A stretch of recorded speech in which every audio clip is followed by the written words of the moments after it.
Should make another Up All Night edition. um, Needs to be said, this whole tiny home thing that's going on, it's like a big trend. And I actually was intrigued by it when I got my shed at the old house. When I first got a shed, the shed was almost like a tiny house, and I thought of all these different ideas. Like, I ordered some cheap antique blinds, and they were plain to like fit perfectly into the windows. And then I had the idea to make a pulley cot bed. Unfortunately, I did not have the weight.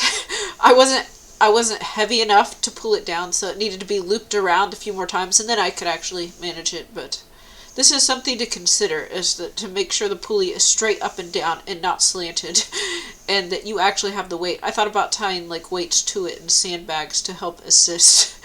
But anyways, I had all types of cool ideas, and everything was like perfectly spaced out with shelves, and so I did get into the tiny house thing, just looking at what other people had come up with. Now, I didn't want a tiny house. I actually thought my shed, which was for my store, could double as a tiny house, and if I stopped selling, then it could be a tiny house. It already had internet, electric, and phone. It did not have plumbing, and that's something to consider. I thought about going to the house to bring water out to the shed, but this was all a plot by the narcissist, so that I would lose my shed. I would have nowhere to put my business, and it would be such a monumental task to move like 10,000 pounds of merchandise that I would just be screwed, with no money, no home, lose my shed, which was my inheritance. My inheritance went to pay for it, lose everything.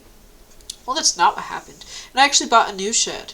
I bought a new shed here on this property, and it's got some issues, and it's not electrified yet. I actually want a buried electric line. I don't want to just run an extension cord. It always makes me worried if the dogs were to chew on that, they could be electrocuted and die. So I definitely don't want that. But anyways, I can see where it's fun and it's exciting. And if you have plenty of money and you have a regular home too, then this is a great activity and hobby.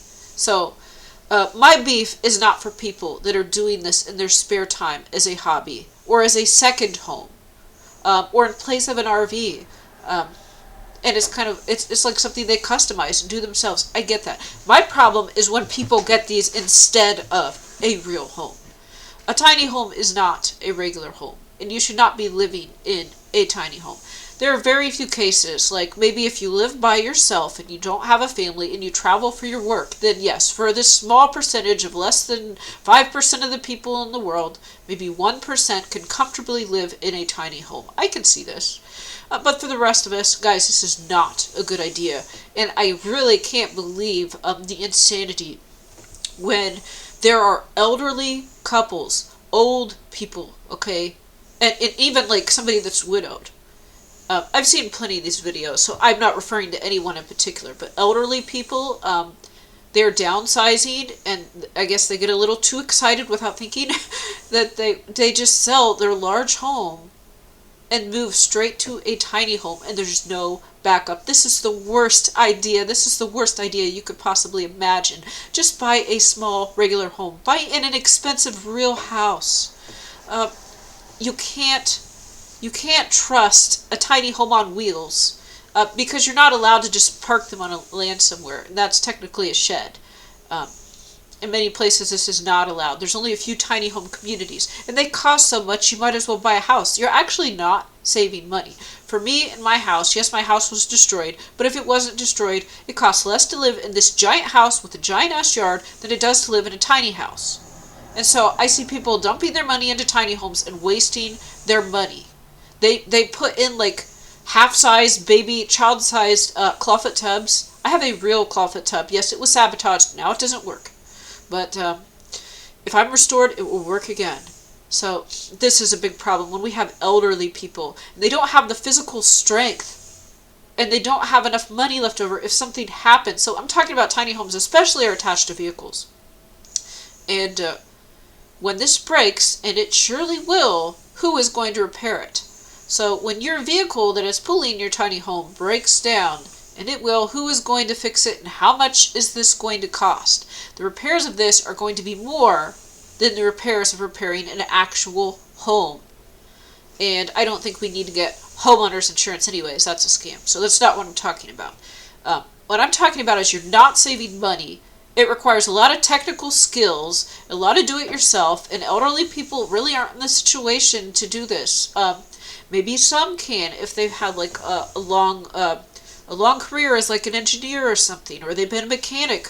But something's going to go wrong, and it's a very costly repair. And I see like retired people, and they have this rig set up with all these expensive solar panels. The solar panels have a lifespan, and when they run out, you don't have electricity. They degrade little by little every year, even though the technology is getting better. I just don't understand it. I don't understand it. You are better off buying the cheapest house that you can find that is a real standing house. You will save so much money. So much money.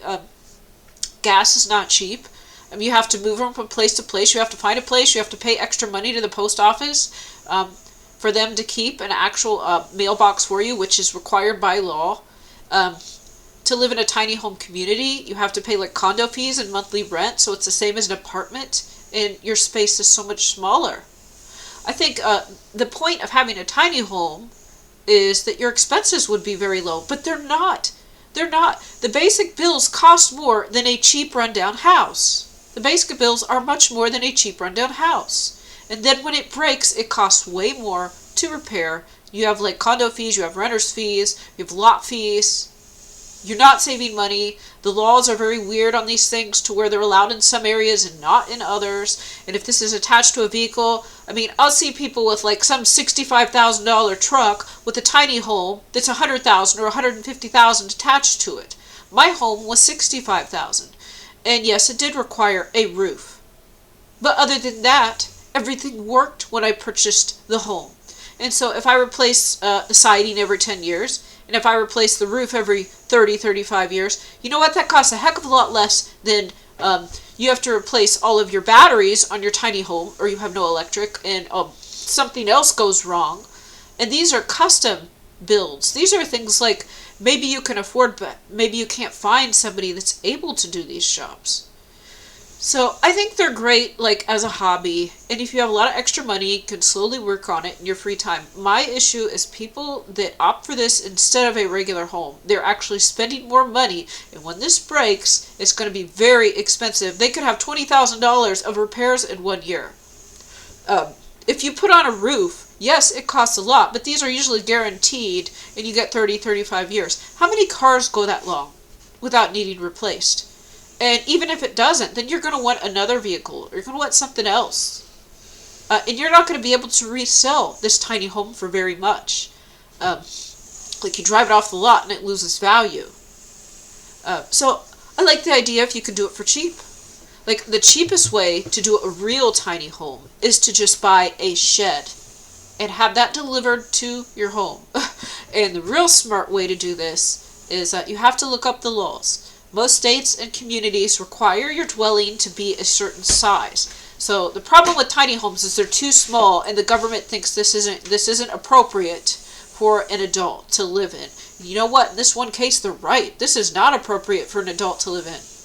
This is not. We need more space than that.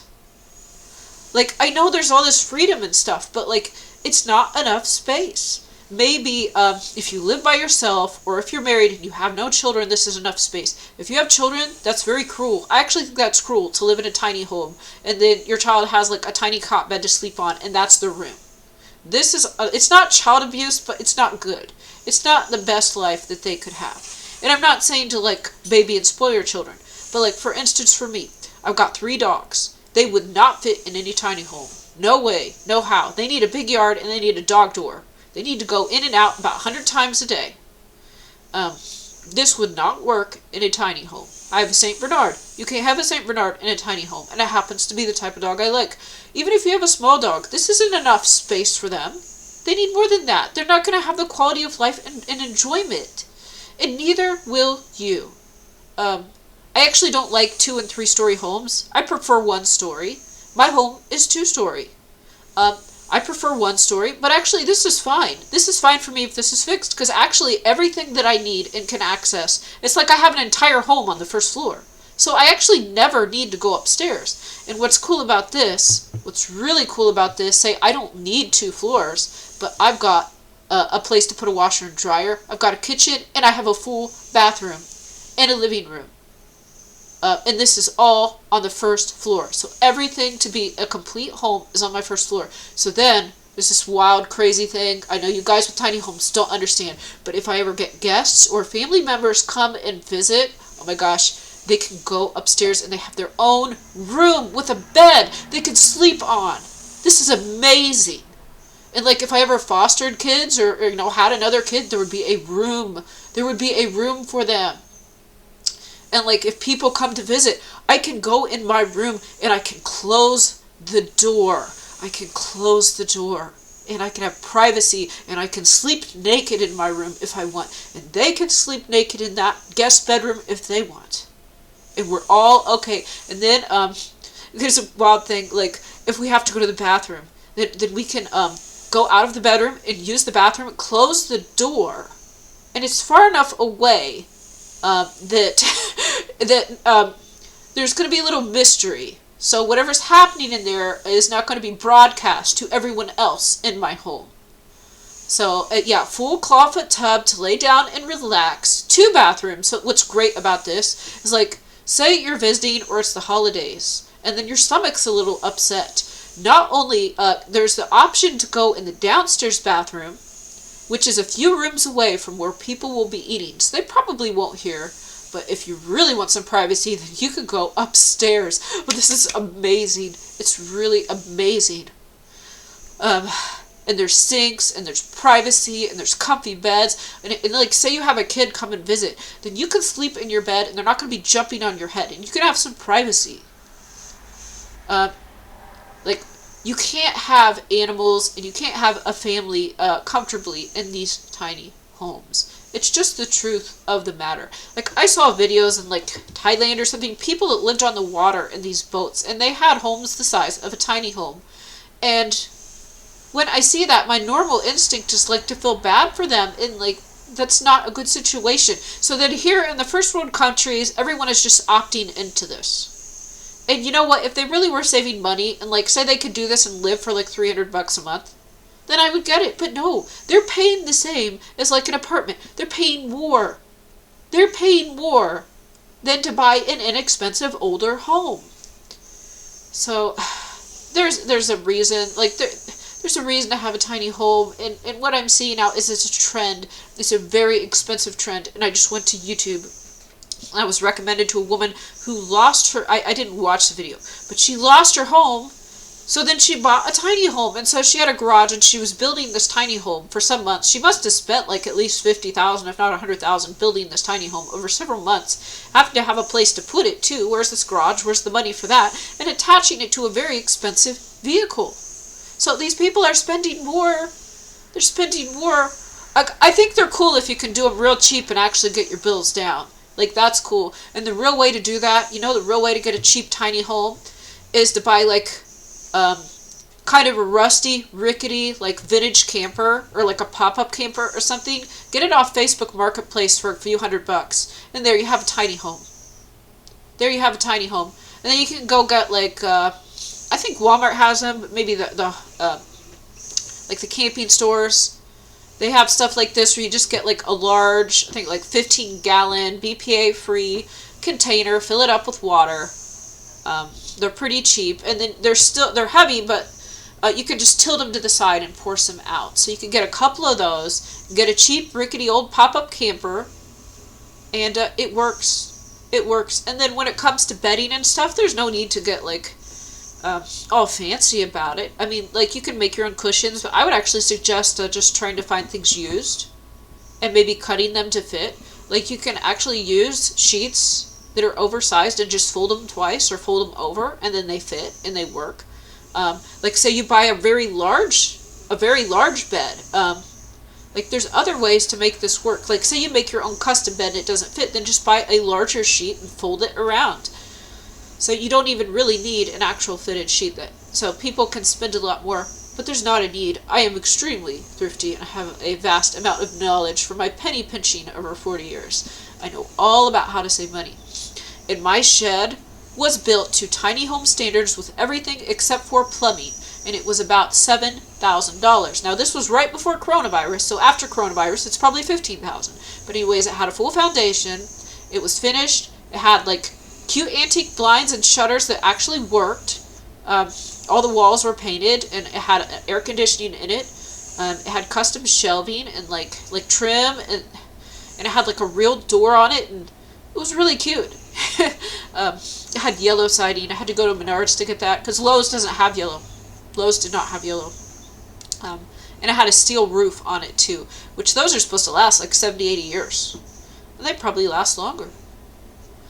But anyways, at the time, this was built for like $7,000. And then I saw people building their tiny homes for $50,000 at this time. And that's kind of why I kind of got into them. Like, you spent $50,000, mine was done for $7,000, and so now let's say mine was $15,000. Now theirs is $100,000. So at least living with a narc, I actually learned a lot. So what happens is the narc has no creativity. The narc doesn't know how to think of any ideas. So I thought all the ideas up in my brain, and then they ran with it. So I'd like, hey, I'm gonna get this. I want this, and then and they're like, I'm gonna do this shit. Yeah, because they wanted to put a foundation in, so I'd lose it. But anyways, I think of all the ideas, and then like they go back to their demon database and they pop in different ones that actually know how to build things. And then you can just watch them and learn. So it's pretty cool. But anyways, yeah, the tiny home things are a scam. And like the quality, so for $7,000 with everything without plumbing, then probably another few thousand, maybe bump it up to like $10,000. Because you would just want to have the plumbing in the center. If it's too close to the edges, it'll freeze. The mini split had both heat and air conditioning. Just put the plumbing in the center. If it's too close to the exterior wall on a new build, it will freeze. And then it can be extremely simple, especially if you don't care what it looks like. And then just have everything right around it. They even have those toilets. When you flush them, then the water comes out. Like there's a little attached sink on the top. So, yeah, tiny homes are a scam, and we are getting, like, a low quality of life. You can't have animals. You can't have children. You can't have guests. I don't care what anyone says. I don't want to be sleeping 1 foot away from somebody. And I don't want them to hear me going to the bathroom. So they're a scam and a fraud, just like the government. Thanks for watching.